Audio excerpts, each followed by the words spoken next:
बहुत शुक्रिया डॉक्टर साहब।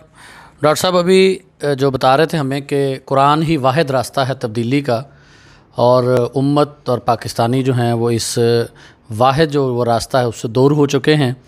तो नौजवानों के लिए और सब के लिए एक पैगाम था, मर्द व ख़वातीन के लिए, कि वो कुरान को अपना हादी और रहनुमा बना लें। कुरान वो किताब है जो दरस इनकलाब है इंशाअल्लाह ताला। और दूसरी जो उन्होंने साथ इसके बात जोड़ी वो ये थी कि अब जो तब्दीली आएगी वो वोट की पर्ची से आएगी। तो डॉक्टर साहब जो अभी 2018 के अंदर इलेक्शन हुए, मेरे ये दो सवालात हैं। एक तो ये कि इसमें पंजाब असम्बली के अंदर जमात इस्लामी का कोई नुमाइंदा नहीं है, और 2013 में एक ही नुमाइंदा था, वो थे डॉक्टर वसीम मरहूम। 2018 की जो पंजाब असम्बली है उसमें आपका कोई नुमाइंदा नहीं है। लेकिन इसके साथ हम देखते हैं कि सिंध असम्बली के अंदर सैयद अब्दुल रशीद बड़ी जो वो नुमाया पर्सनैलिटी बनकर सामने आए हैं। बिल्कुल नौजवान है अभी, बमुश्किल 30 साल का, और वो पूरे ऐवान के ऊपर भारी होता है। इसी तरह KPK की असम्बली है या बलूचिस्तान की असम्बली है, और कौमी असम्बली के अंदर आपका एक ही नुमाइंदा है मौलाना अब्दुल अकबर चतराली, जो कि उसका भी पिछले दिनों मैंने रिकॉर्ड देखा। तो असम्बली के अंदर जितने भी मेम्बरान कौमी असम्बली हैं सबसे ज़्यादा बोलने वाला वो शख्स था। तो ज़ाहिर है हम इन मेम्बरान को बोलने के लिए भेजते हैं। तो डॉक्टर साहब ये फरमाइएगा कि इस वक्त असम्बली के अंदर आपकी नुमाइंदगी ना होने के बराबर है, और जो 2018 का इलेक्शन था जो कि अब 2 साल बाद और भी मशकूक हो गया, क्या आप इसको फेयर इलेक्शन समझते हैं? और ये जो इसके नतीजे में गवर्नमेंट बनी, किस हद तक इनको कामयाबी मिली, या ये नाकाम हुए हैं तो किस हद तक हुए हैं?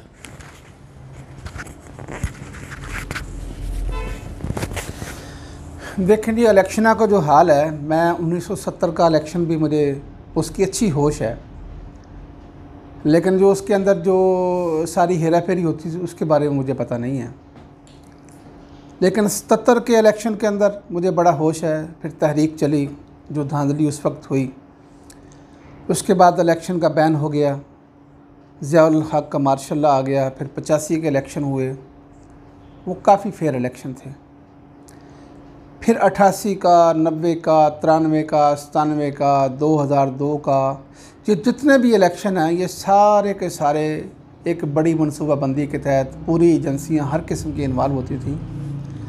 लेकिन मेरी इस 65 साल ज़िंदगी के अंदर जो सबसे बुरा इलेक्शन था और बड़ा ही मैनवर्ड, उनको बड़े उन्होंने धांधले से उन्होंने उसको मैनेज किया, खुलेआम धांधली थी, खुलेआम, वो 2018 का इलेक्शन था। इलेक्शन से एक हफ़्ता पहले की बात है कि हमें एक एजेंसी ने बुलाया कि लिए आपसे कोई 1 to 1 बात करनी है। हम उसको टालते रहे कई दिन। आखिर ने कहा मैं बड़ा मजबूर हूँ, तो मेरे साहब ने कहा जैसे भी उनको लेकर आएँ। चूँकि मैं इलेक्शन का ज़िम्मेदार था, मेरे ज़िला था, तो मैं भी साथ गया डॉक्टर वसीम साहब के साथ। तो फिर डॉक्टर साहब की 1 to 1 ही मुलाकात उनसे रही। तो बाहर निकल कर बताया तो उन्होंने कहा जी हम आपको बिठा देंगे, आप बैठ जाए, नहीं तो आप बैठ रहे हैं, नहीं तो आपको बिठा दिया जाएगा। भाई हम कैसे बैठेंगे? वैसे तो मैंने इलेक्शन से कोई 10 दिन पहले ही ये हमारे साथ जो एक मौलाना हमारे साथ अटैच हो गए थे बड़ी अजीब व गरीब तरीके से, मुझे अब उनका नाम भी शफ़क़त अलामा शफ़क़त साहब। तो अलामा शफ़क़त साहब के बारे में तो 10 दिन पहले मैंने चंद दोस्तों से कहा था कि ये इलेक्शन में बैठ जाएगा पैसे लेकर। ये मेरी प्रेडिक्शन थी, और अल्हम्दुलिल्लाह आज तक जितनी मेरी प्रेडिक्शन है वो कभी भी गलत साबित नहीं हुई। बहरहाल वो जिस तरीके से बैठा, वो जो जो दिन करीब आते गए, बल्कि मुझे याद है कि मुफ्ती इरशाद अहमद साहब जो प्रोफेसर सईद साहब के भाई हैं, उन्होंने भी उसे एक दिन कहा कि जिस तरह इलेक्शन लड़ने के लिए सारे टैक्टिक्स इस्तेमाल किए हैं, पैसे, कारकुन, तुम इस तरह नज़र नहीं आ रहे, तुम क्या करोगे? मुझे तो बाद में पता चला कि उन्होंने ये उससे कहा है। लेकिन बहरहाल ये उन्होंने सारा मैनेज किया, और पूरा दिन जो है वो पट्टी चलती रही कि किताब वाले बैठ गए हैं। ये वो धांधला किया गया हमारे साथ, किताब वाले बैठ गए हैं। इलेक्शन के दिन जो थे, जब मैं इलेक्शन एजेंट था, चीफ इलेक्शन एजेंट मैं था, तो कोई 70-80 के करीब पोलिंग मेरे पास थे। तो मैं जहाँ भी गया तो वहाँ यही फ़ज़ा थी, तो वो डॉक्टर साहब तो बैठ गए हैं। इस तरह मैनेज किया। फिर मुझे बाद में सारी कहानी का पता चला कि जिसमें जो एजेंसियां इन्वॉल्व थीं उन्होंने कितने लोगों की ड्यूटियां लगाई थी। कोई 700 के करीब लोग थे जिनके टेलीफोन की जो डायरेक्टिव पूरी की पूरी वो चली है, जितने उनके पास उनके रिकॉर्ड में जो जिनके कॉन्टेक्ट्स थे कि आप ये चलाएं कि डॉक्टर वसीम साहब बैठ गए हैं, तो हर पोलिंग के ऊपर सवाए चंद एक के यही था कि डॉक्टर साहब तो बैठ गए हैं। तो इससे बड़ा आप क्या कह सकते हैं कि हमारे KPK के जो लोग हैं 8-9 सीटें हमारी बड़ी कन्फर्म थी और उनको जिस तरह उनकी गिनती भी नहीं होने दी गई, ये बहुत बड़ा धांधला था। ज़मीनी मखलूक और खलाई मखलूक और सारी मखलूक़ात मिलकर, बल्कि यहाँ बहावलपुर का तो हमारे एक दोस्त हैं, वो कमिश्नर साहब से उन्होंने कहा कि जी मैंने तो ख्वाब में देखा है कि डॉक्टर साहब हार गए हैं, मेरी वालदा ने मुझे कहा है, ख्वाब देखा है। तो कमिश्नर साहब ने अपनी डायरी निकाल के जो DIC एक इनकी होती है उसके अंदर जो सारी डिस्कशन करते हैं, हाँ उनका भी तीसरा नंबर है उनका। तो इस तरह एजेंसियों ने बड़ा मैनेज किया धांधले के साथ। इतना बड़ा धांधला वाला इलेक्शन मेरी ज़िंदगी में मैंने नहीं देखा। 7-8 इलेक्शन हमने लड़वाए हैं, लड़े भी हैं इलेक्शन। तो ये जिन लोगों ने भी सारा काम किया, इंटरनेशनल एक एजेंडे की तकमील थी। अब देखें बार बार जो है असम्बलियों के अंदर जमात इस्लामी की कोई शमूलियत नहीं है, लेकिन पिल डाट ये कहती है कि पिछले सारे रिकॉर्ड जो हैं जमात इस्लामी के बारे में, पिल डाट एक इदारा है कि जो इनको देखता है कौमी असम्बली और सूबाई असम्बली और सेनेटर्स हजरात की कारकर्दगी को जी पैमाइश करता है। तो उन्होंने कहा अब तक के सेनेट के रिकॉर्ड, ये 5-6 साल पहले की बात, 2013 की बात है। उन्होंने कहा कि 1985 से जब सेनेट बनी है तो 2013 तक के सेनेट के रिकॉर्ड के मुताबिक प्रोफेसर खुर्शीद अहमद साहब जो जमात इस्लामी के नायब अमीर रहे, सेनेट में उनकी जो कारकर्दगी है उसको कोई कम्पीट नहीं कर सका है। कौमी असम्बली के अंदर लियाकत बलोच साहब की जो कारकर्दगी है उसको कोई कम्पीट नहीं कर सका है। सिराजुल हक साहब की जो कारकर्दगी थी और बाद में फिर हमारे वहाँ के वज़ीर बल्दियात रहे हैं अनायतुल्लाह साहब, तो अनायतुल्लाह साहब को भी कारकर्दगी के कोई कम्पीट नहीं कर सका है। और इसी तरह ही कि सूबाई असम्बली पंजाब के अंदर डॉक्टर वसीम अख्तर साहब की जो कारकर्दगी है उसके कोई, यानी इस तरह साहब देखें कि अगर वो 90 पे खड़े हैं तो बाकी सारे मेंबरान 50 से नीचे थे, इतनी उम्दा का कारकर्दगी थी। इसी तरह नेमतुल्लाह खान साहब जो कि चीफ़ नाज़म बने थे कराची के, पूरे पाकिस्तान के अंदर उनके मुखालफिन भी आज कहते हैं, उनके हामी भी कहते हैं, सबसे बड़ी उनकी मुखालफ MQM भी कहती है कि जो काम नेमतुल्लाह खान साहब ने किए वो कराची की तारीख़ के अंदर ऐसा काम शायद फिर ना हो सके। तो जमात इस्लामी एक बड़ी अहल जमात है, हर जगह पर हर सतह के पास जमात इस्लामी के पास बड़े मजे हुए लोग हैं, लेकिन इंटरनेशनल एजेंसियां और नेशनल ये सारी के सारी हमारी जो इशराफिया है और ब्यूरोक्रेसी है, उन्हें पता है कि जो हम धांधलियाँ करते हैं, हम जो करप्शन करते हैं, ये करप्शन हमारी नहीं हो सकेगी।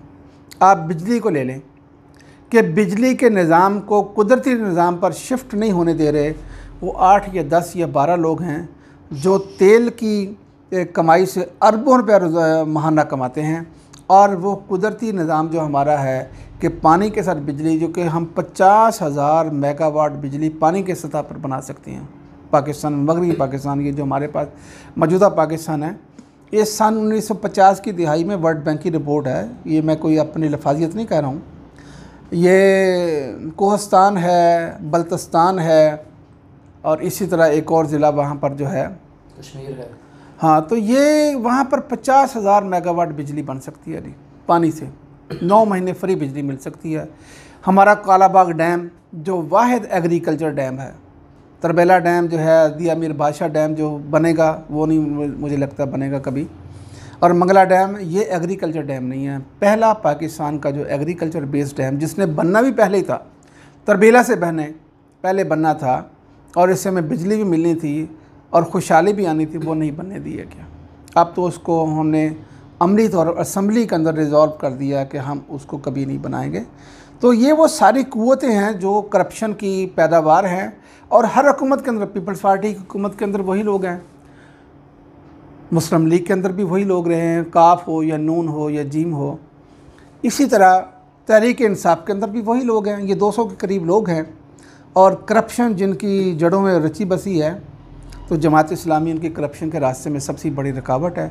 इसलिए वो जमात इस्लामी को और ख़ुद और बहुत सी जो हमारे इदारे हैं उनकी बड़ी करप्शन है, उनकी करप्शन बेनकाब होती है। इसलिए बड़ी डेलिब्रेटली हर किस्म की मीटिंग के अंदर हाई लेवल के ऊपर बड़े बड़े कॉन्फ्रेंस जो होती हैं उसके अंदर भी ये डिस्कशन होती है और मैनेज किया जाता है कि जमात इस्लामी को किसी भी सतह पर हमने इलेक्शन में आगे नहीं आना है। ये जमात इस्लामी इतनी कमज़ोर नहीं कि उसकी कोई सीट ही ना हो। जमात इस्लामी बड़ी एक मुनज़्ज़म क़ुव्वत है, लेकिन बड़े हिकमत के साथ और बड़ी दीदा दलेरी के साथ और बड़ी डठाई के साथ जमात इस्लामी को उसके वोट बैंक को कभी हलकों की बुनियाद पर, कभी किसी और बुनियाद पर कि ये मौलवी हजरात हैं, इनको क्या पता है।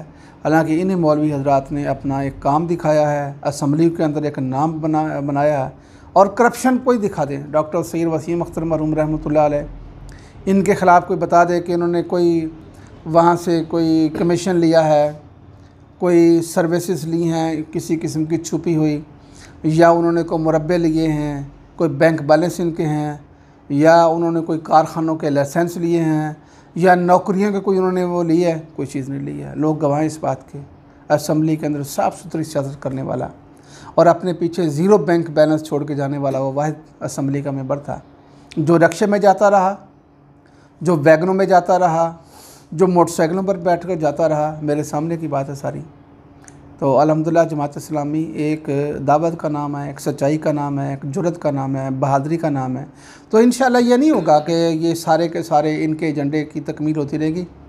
एक वक्त आएगा इंशाअल्लाह, लोग अब महसूस कर रहे हैं कि कौन जमात, कौन सी जमात है जो आगे आ सकती है, जो पाकिस्तान को बचा सकती है। तो जमात इस्लामी के अलावा कोई जमात नहीं है, ना इतनी बड़ी मुहिब वतन है और ना ही इस्लाम दोस्त और कोई जमात है इतनी बड़ी। तो इंशाअल्लाह जमात इस्लामी एक दिन ज़रूर ग़ालिब आएगी। सिर्फ कमी हमारे अंदर है कि जिस तरह हमने इस कुरान को उठा लिया कि इसके साथ हमने लोगों को दावत देनी है, वो जमात इस्लामी की रिहेबिलिटेशन का साल होगा इंशाअल्लाह।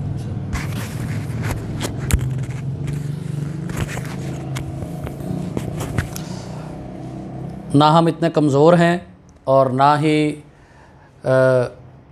काट दो। डॉक्टर साहब ये फरमाइएगा, हमने आपको देखा अक्सर कि आप तर्जुमानुल कुरान, एशिया और बहुत सारी दीगर जो कुतब हैं वो आप अपने दोस्त अहबाब को तोहफ़तन देते हैं। मुझे भी आपने बहुत सारी किताबें दी गाहे बगाहे। तो ये जितने भी आप इस पे काम करते हैं या रसायल जो आते हैं जमात इस्लामी के, इसके हवाले से भी हमें कुछ बताइए। और इसके साथ साथ अंडरस्टैंड कुरान का जो आपने तजर्बा किया, मैं आपको देखता रहता हूँ कि आप कुरान के हवाले से मजालस भी लगाते रहते हैं, लोगों को मुतहर्रक भी करते हैं, फ़िक्र भी पैदा करते हैं। सईद धामरा साहब के भी आपने काफ़ी सारे प्रोग्राम करवाए।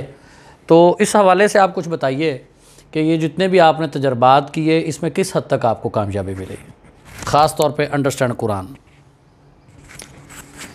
जी बहुत शुक्रिया, आपने वो मेरे दिल की बात कही है। मैंने भी नबी अकरम सल्लल्लाहु अलैहि वसल्लम की ज़ात बाबरकात की वो दुआ को अपना दिली तमन्ना बना रखी कि या अल्लाह इस कुरान को मेरे दिल की बहार बना, मेरे सीने का नूर बना और मेरी आंखों की ठंडक बना। कुरान दुनिया की वाहिद किताब है जिसको पढ़कर इंसान थकता नहीं है। और मैं कम से कम 20 साल से ये कह रहा हूँ कि ये जो मौजूदा सदी है 2001 से जो शुरू हुई है, ये कुरान की सदी है। जो मर्ज़ी आप कर लें, जितना इन 20 सालों में कुरान के ऊपर मुख्तलिफ़ तरीक़ों से कुरान को आसान बनाकर लोगों के सामने पेश करने का काम हुआ है। ये देखें, डॉक्टर जाकिर नाइक इसी दौर की पैदावार हैं, 2000 सदी की।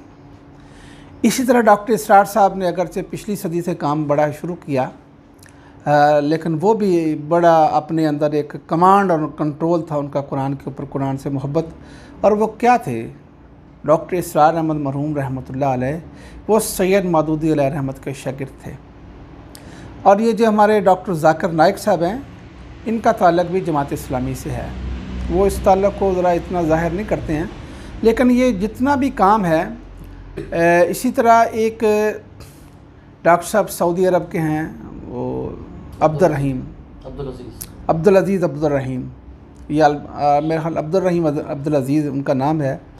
वो बेसिकली मेट्रोलॉजिस्ट हैं, वो इंडिया के रहने वाले हैं। उन्होंने कुरान को बड़े एक आसान तरीके से लोगों में पेश किया है। ये जो हमारा तरीका था कुरान की अरबी को सीखने का, ज़राबा, उसने फ़ाला से काम शुरू किया, यानी काम करके दिखाओ, काम करो, फ़ाला करो। तो उन्होंने इब्तदा के अंदर इसको डिवाइड किया, इस कुरानी अरबी को, अरबी ग्रामर को प्राइमरी सतह का कोर्स होगा, फिर मिडिल की सतह का होगा, फिर हाई की सतह का होगा। उनका आप 14 के 14 सीखे या 18 सीखे एकदम क्यों पढ़ाते हैं? मैं 6 सीखे पढ़ाऊँगा, फिर अगले 6 सीखे पढ़ाऊँगा, फिर अगले 2 सीखे पढ़ाऊँगा। तो मेरा असल ताल्लुक ये है कि कुरान अरबी सिखाना मेरा मकसद नहीं है, कुरान को सीने का नूर बनाना और कुरान के अरबी को समझना। और उन्होंने इसका सबसे पहला टूल बनाया कि आदमी कितने लोग हैं जो कुरान भी नहीं पढ़ सकते लेकिन नमाज़ पढ़ते हैं।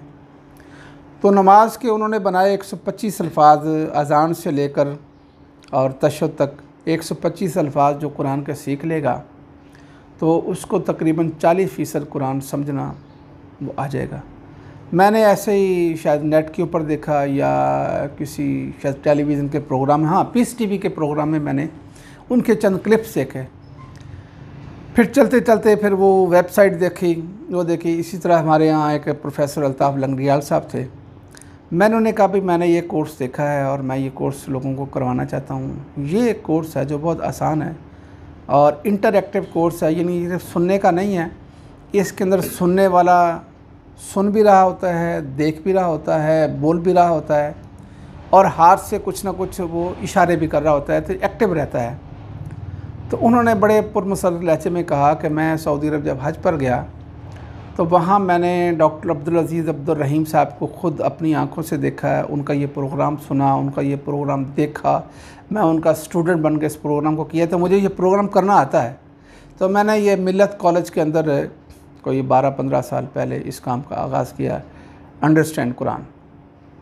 आइए कुरान समझिए और कुरान पढ़िए समझ कर, ये उनका मोटिव था। तो यहाँ बड़ा अच्छा प्रोग्राम हुआ, फिर उनके कई प्रोग्रामत हुए, दार अरकम के अंदर प्रोग्राम हुआ। फिर हम चलते चलते हम वसेब के अंदर चले गए। वसेब के अंदर प्रोग्राम जो है वो 8-10 दिन चलता रहा और बड़ा कामयाब प्रोग्राम रहा।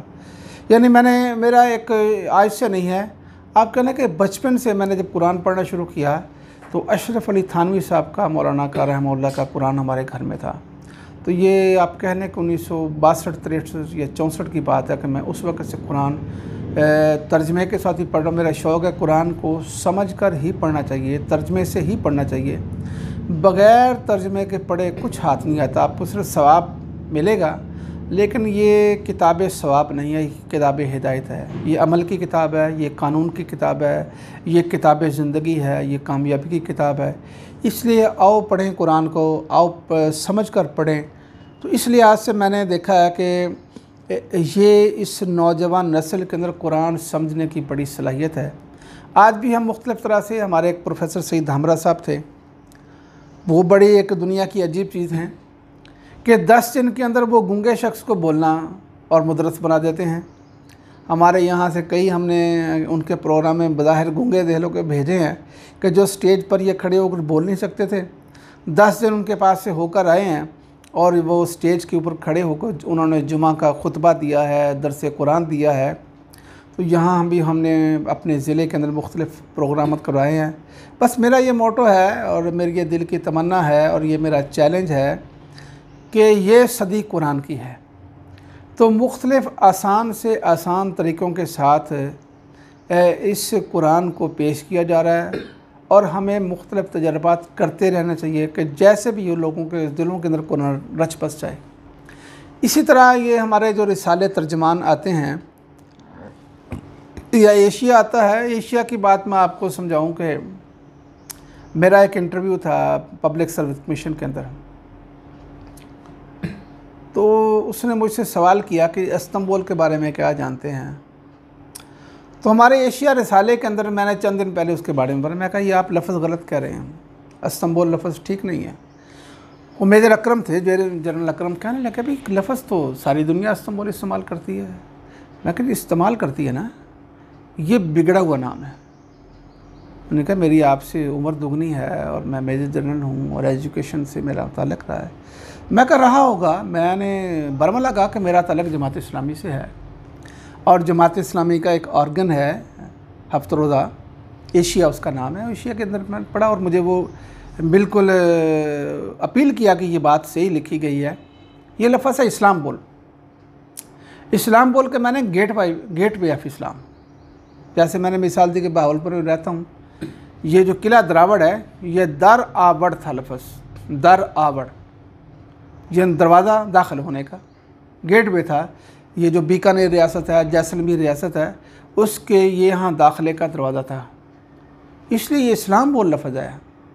वो बड़े हैरानी से मेरी बात सुनता। मैं कहा इसको फिर अस्तम बोल, ये पहले कस्तुनतुनिया था, क्रिश्चियनिटी के ऊपर था, क्रिश्चियनों ने इसका नाम क्रिश्चियनिटी के ऊपर कस्तुनतुनिया था। फिर हमारे जो सुल्तान अब्दुल हमीद थे या वो सारी तुर्क लोग थे, उन्होंने इसका नाम फिर अस्तंबुल रखा, जो कि यहाँ से दाखिला है। ये शहर दो हिस्सों में बटा हुआ है, एक हिस्सा एशिया के अंदर आता है और एक हिस्सा यूरोप के अंदर आता है। तो मैंने उन्हें कायल किया इस्लाम बोल, गेट पे इस्लाम। मेरी बात उन्होंने समझी, तो इसलिए मैं समझता हूँ कि एशिया रिसाला इसको पढ़ना चाहिए। इसी तरह ये हमारा जो तर्जमान रिसाला हम पढ़ते नहीं हैं। पिछले साल नवंबर और दिसंबर के अंदर रॉबर्ट जैक्सन गालिबन वो बंदा है जिन्होंने 1946 के अंदर गालिबन या 45 के अंदर इमाम हसन बन्ना जो इख्वान मुस्लिमीन के बानी थे, उन पर मुश्तमिल उन्होंने एक इंटरव्यू किया 75 साल पहले, और बड़ा इंटरव्यू समझने वाला था। तो हमारे साथियों ने पढ़ा भी, तो मैंने कहा कि एक अंग्रेज़ ने, एक काफर ने हमारे एक मुसलमान लीडर का कायद का इंटरव्यू उसमें इंटरव्यू किया है और बताया कि ये बेहतरीन कायद है, तो हमें पढ़ना चाहिए। इसी तरह ये देखें कि इस महीने जुलाई का जो तर्जुमान है उसके अंदर के हमारी जो तफसीर है इमाम मौदूदी अलैहि रहमत की तफ़हीमुल कुरान, उसका अंग्रेज़ी के अंदर वो जो तर्जमा कैसे किया गया वो पूरी एक डिटेल है।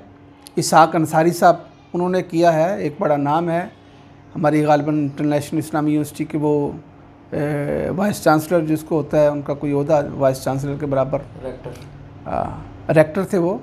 उन्होंने किया है, कौन कौन से लोग उसके अंदर बड़ी मेहनत के साथ उन्होंने बड़ा म्यारी तर्जमा किया है, ये इसी के अंदर लिखा हुआ है। तो हमें अपने ये रसाइल पढ़ने चाहिए, बड़ी मालूमात इसके अंदर होती है। तो मैं अपील करता हूँ अपने सारे साथियों के, एशिया और तर्जमान बड़ी अरकरेज़ी के साथ इसमें मज़ामीन लिखे जाते हैं। ख़ास तौर पे एशिया के अंदर हाफ़िज़ मोहम्मद इदरीस साहब का जो मज़मून होता है, एक बहुत ही प्यारा याद रफ्तगा के नाम से, वो पढ़ने वाला होता है, उसको ज़रूर पढ़ा करें। इस तरह सैयद मौदूदी अलैहि रहमत का दर्स कुरान होता है 5 मिनट का, 7 मिनट का। फिर शेख उमर फ़ारूक साहब हैं, उनका दर्स हदीस होता है, बहुत मज़ा हुआ दर्स होता है। आप उनके दरूस को पढ़ लें तो आप अरबी सारी सीख जाएंगे। इसलिए ये एशिया और तर्जमान, इनको हमें ज़रूर पढ़ना चाहिए, लिटरेचर का मुताला करते रहना चाहिए। मुख्तलिफ कोई ना कोई किताब, ये नहीं कि सारी किताबें इकट्ठी पढ़ लें, आप उसमें देखें, अपना चॉइस करें, आपका टॉपिक कौन सा अपील करता है उसको पढ़ें, इंशाल्लाह आपको एक नई चीज़ मिलेगी। तो किताब, ये किताब ज़िंदगी है हमारी, किताब को पढ़ें, किताब मेरी, इससे मोहब्बत करें। और किताब जो है पढ़ना जो है वो ऐसा ही है जैसे अपने दिल को एक आप नया खून देते हैं।